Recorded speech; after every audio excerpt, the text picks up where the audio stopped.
취업은 해커스, 대기업 해커스, 공기업 해커스, 최종학 그게 버렸어, 가자! 내가 기출 질문을 보고 뭐를 해야 돼요? 모범 답안을 스스로 만들어 봐야 될 거 아니에요. 그렇잖아요. 모범 답안을 여러분들이 스스로 한 번쯤 만드셔야 되는 거거든요. 그러면 그 모범 답안을 만들었을 때 가장 중요한 핵심적인 요인은 어떤 것들이 있을까요? 어떤 것들이 있느냐면 일단 자세하게 내가 풀어내야 돼요. 풀어낸 다음에 이거를 100% 외우는 것이 아니라 어떻게 한다? 어떻게 한다? 내가 이 회사에 맞게 또는 내가 어떤 부분들을 가지고 키워드 자체만 외우는 거예요. 그래서 나는 먼저 정리를 해줍니다. 정리는 두 갈씩 정리인 거죠. 어떤 저는 이런 경험을 통해서 어떤 역량을 획득했습니다. 라고 얘기를 한다라든지 저는 이런 경험을 통해서 어떤 부분을 배웠습니다. 라고 이렇게 얘기를 해주는 거예요. 그 다음에는 상황이죠. 저는 어떤 상황에 있었습니다. 이건 간단하게 얘기해 주는 거예요. 그리고 중요한 건 그걸 해결하기 위해서 저는 어떤 과정을 거쳤고 여기에서 우리는 늘 이 과정은 선택의 연속인 거거든요. 내가 A라는 것과 B라는 것 또는 갈등을 해소하는 방법이라든지 이런 것들을 이야기를 해주는 거거든요.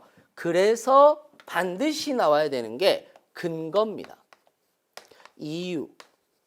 내가 왜 선택했느냐라는 거예요. 내가 왜 선택했느냐. 가치관이에요. 이게 가치관을 얘기해 주거나 이유를 얘기해 주면 여러분들의 생각을 좀 더 명확하게 보여줄 수 있는 부분이죠. 그러면 여러분들의 캐릭터가 아주 자연스럽게 보여질 겁니다. 여러분들이 그렇다고 해서 대단히 부정적인 얘기를 면접에서 할 건 아니잖아요. 그렇지 않나요? 면접에서 되게 부정적으로 얘기할 건 아니잖아요. 그러다 보니까 명확하게 본인의 생각을 이야기를 해주는 것이 가장 좋다. 그렇다라는 것은 가치관과 이유라든지 이런 것들. 여러분들 한번 생각해 보시면은 내 캐릭터가 드러나고 싶은데 나는 이런 경험했어요. 한다라고 해서 누가 알아주겠습니까? 여러분들의 경험치는 대부분 비슷한데요. 그러다 보니까 면접 갔다 온 사람들이 이런 얘기를 합니다. 선생님, 저 옆에는 실제로 경력이 많았어요.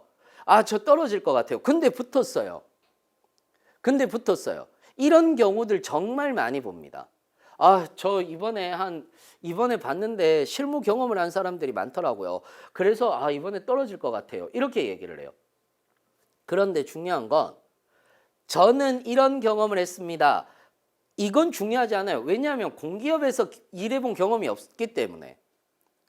그래서 이런 경험을 했다가 중요한 것이 아니라 이런 경험을 했는데 왜 이런 경험을 했고 이런 선택을 했느냐. 이것이 가장 중요하다라고 이렇게 생각을 하시면 되는 거예요. 그래서 근거를 반드시 적어주고 거기에 따른 결과와 획득한 역량에 대해서 얘기해 주면 가장 좋습니다.